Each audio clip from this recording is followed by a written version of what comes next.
I will never forget when the eye doctor sat across from me and said, "Chad, you have a storm brewing." I never dreamed in a million years that I would go blind, but that is exactly what happened when I traveled to Central America to train pastors.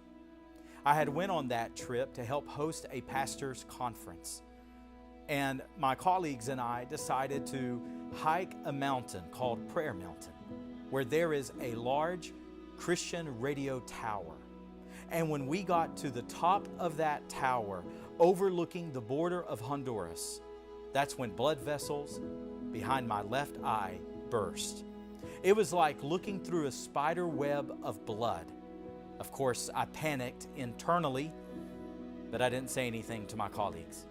I didn't want to mess up or ruin what God was doing on that week. And the blood seemed to dissipate very quickly, but I knew I was in trouble, and I knew something significant had happened. When I got home, I went to see a retina specialist, and sure enough, they said, "Chad, your eye is going to require surgery." Well, that summer I had 2 failed surgeries back to back. And in the last failed surgery, the eye doctor accidentally tore my retina, leaving me immediately blind in my left eye. I went to Duke University, and there the greatest eye doctors in the entire world said, "Chad, there isn't anything we can do for you." Well, 15 months later, when my 4th child was born, I found myself completely blind, both in my left and my right eyes. You can imagine the pressure it put on my young and growing family. You can imagine the questions it left me as a pastor, as my church was beginning to grow, and the questions, could I go on? Could I preach blind? Could I lead? How would my life change? How would my family change? Paul said in 2 Corinthians 12:7 that he had been given a thorn in the flesh. You know, prior to blindness, I could have never said that.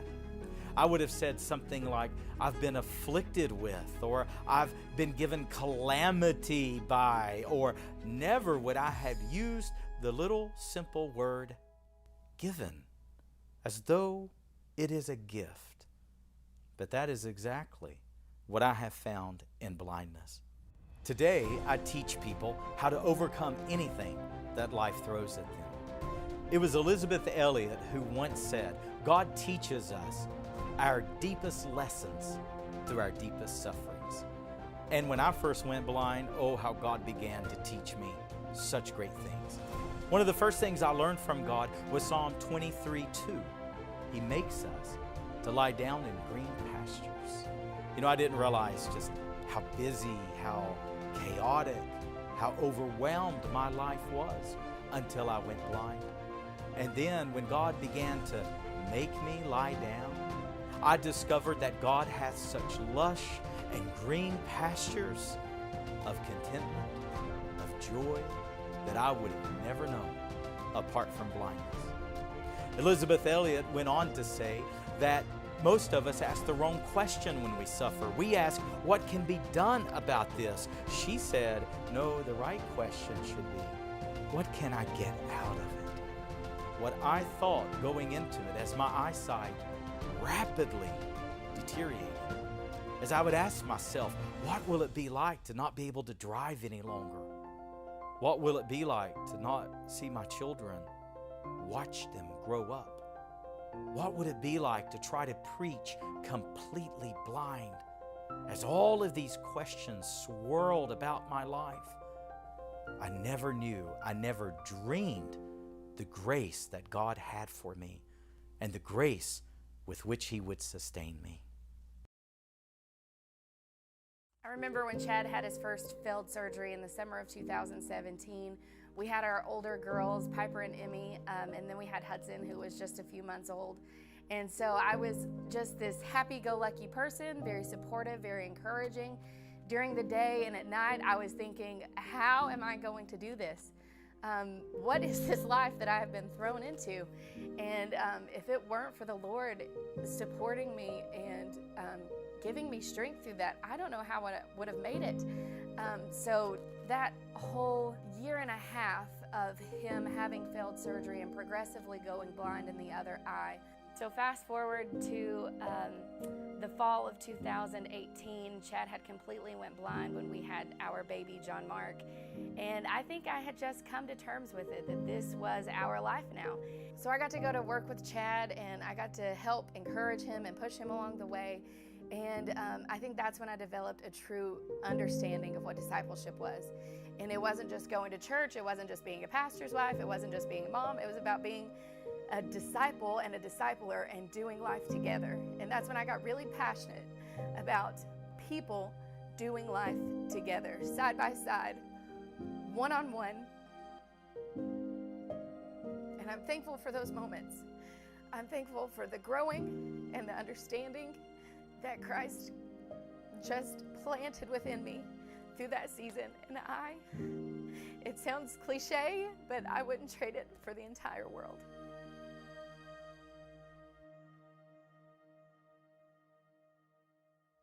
I may have blindness, but blindness doesn't have me. Paul said in Philippians 1:12 that what had happened to him actually served in advancing the gospel. I feel the same way about blindness. I tell the people all the time, there has been far more gain than there has been loss.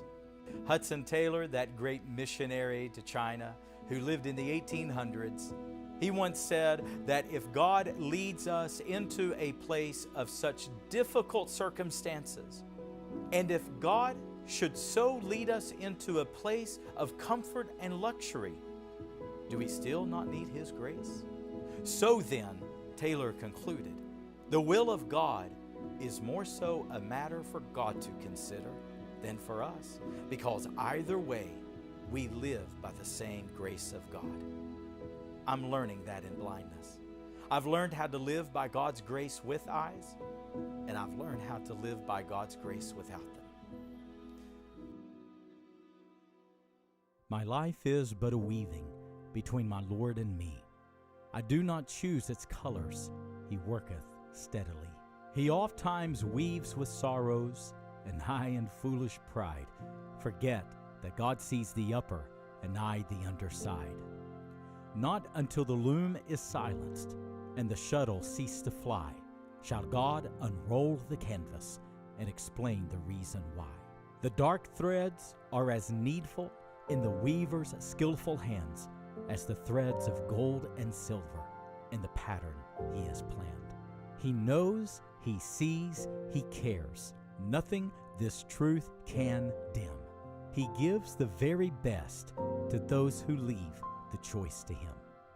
Written by George Colfax Tuller. Today, hundreds of thousands of people are watching, streaming, and listening to Awaken to Grace. God is enabling us to become a trusted spiritual voice in people's lives. And even though I'm completely blind, I love connecting with listeners. When people email me, they get a direct response from me. And I love to see people grow and deepen in their faith. That's why everything we do, from sermon series to the books I write to the music we create, everything is designed to help people grow and to help people mature in their spiritual life. I want everyone who interacts with us to walk away with a deepened faith. So if you are someone that you want your faith to strengthen, you want your faith to grow, I want to hear from you personally.